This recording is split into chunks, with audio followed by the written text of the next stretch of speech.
ओम नमो भगवते वासुदेवाय. सार्थ सुबोध ज्ञानेश्वरी.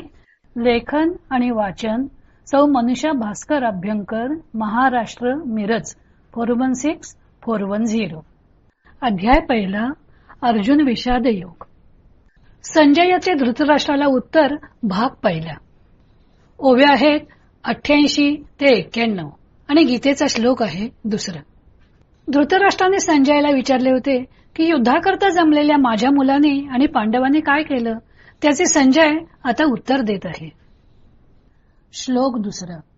संजय उवाच दृष्ट्वा तु पांडवानीकं व्यूढं दुर्योधनस्तदा आचार्यम् उपसंगम्य राजा वचनमब्रवीत. संजय म्हणाला, त्यावेळी पांडवांचे सैन्य तर व्यूहाच्या आकाराने उभे राहिलेले पाहून राजा दुर्योधन द्रोणाचार्यांच्या जवळ जाऊन त्यांना पुढील शब्द बोलला. तिये वेळी तो संजय बोले म्हणे, पांडव सैन्य उचलले जैसे महाप्रळयी पसरले कृतांत मुख. त्यावेळी तो संजय बोलला. तो म्हणाला की पांडव सैन्याने उठाव केला तेव्हा ज्याप्रमाणे महाप्रलयाच्या वेळी काळ आपले तोंड पसरतो त्याप्रमाणे ते दिसले. तैसे ते घनदाट उठावले एक वाट जैसे उसळले कालकोट धरी कवन. अशा प्रकारे त्या घनदाट सैन्याने जेव्हा एकदम उठाव केला तेव्हा ते कोणाला आवरणार.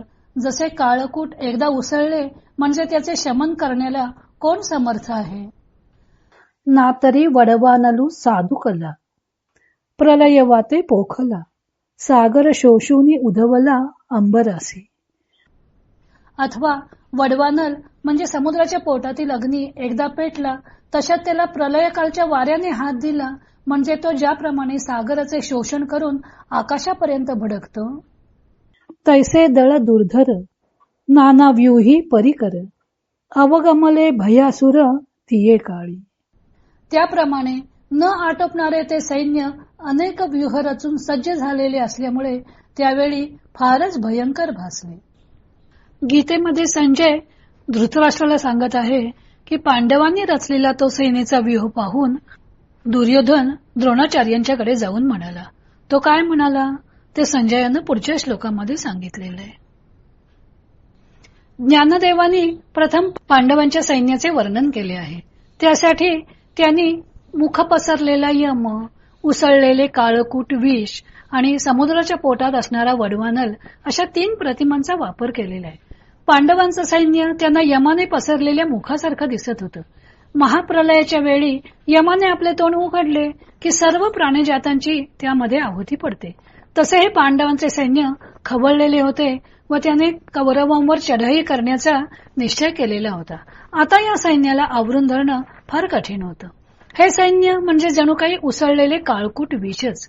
येथे त्यांनी सैन्याला काळकूट विषाची उपमा दिलेली आहे. काळकूट हे अत्यंत जहरी विष जसे प्राण घेतल्याशिवाय राहत नाही त्याप्रमाणे पांडवांचे हे सैन्य कौरवांची आहुती नक्की घेणार. किंवा हे सैन्य म्हणजे वाऱ्याच्या सहाय्याने भडकलेला वडवानलच असे ते व्यूह रचून उभे असलेले पांडवांचे सैन्य ज्ञानदेवानं भासलं. वडवानलासारखा पांडवांचा क्रोध भयानक होता. वडवानल म्हणजे समुद्राच्या पोटात असणारा अग्नी. समुद्राच्या पोटात राहून हा सतत समुद्राचे पाणी आपल्या अग्नीच्या ज्वाळाने आटवत असतो. त्या वडवाग्नीची उपमा ज्ञानदेवाने पांडवांच्या क्रोधाला दिलेली आहे. कौरवांचे सैन्य जरी जास्त असलं तरी ज्ञानदेवांनी संजय मुखाने पांडवांच्या सैन्याचे वर्णन केलेलं आहे. वास्तविक कौरवांचे सैन्य मोठे होते तरी पांडवांच्या सैन्याने महाप्रलयासारखे आपले मुख पसरले आहे असे ज्ञानदेव म्हणत आहेत व शेवटी पांडवांचा जय होणार हे सुचवत आहेत. वडवानल. वडवानल म्हणजे समुद्राच्या पोटातला अग्नी. वडवा म्हणजे घोडी. घोडीच्या मुखासारखा दिसणारा हा अग्नी तो वडवाग्नी. त्या संबंधीची एक कथा महाभारतात आलेली आहे. कृतवीर्य नावाचा राजा होता. त्याने यज्ञ करून पुष्कळ भृगुवंशी ब्राह्मणांना विपुल धन दिले होतं. कृतवीर्याच्या मृत्यूच्या पश्चात त्याच्या वंशजांना द्रव्याची आवश्यकता पडली म्हणून ते भृगुवंशीयांच्याकडे धन मागत होते. काहींनी त्यांना धन दिले, काहींनी धन पृथ्वीमध्ये लपवून ठेवले. ज्यावेळी कोण्या क्षत्रियाने भूमी खणली तेव्हा त्यांना पुरलेले धन दिसले.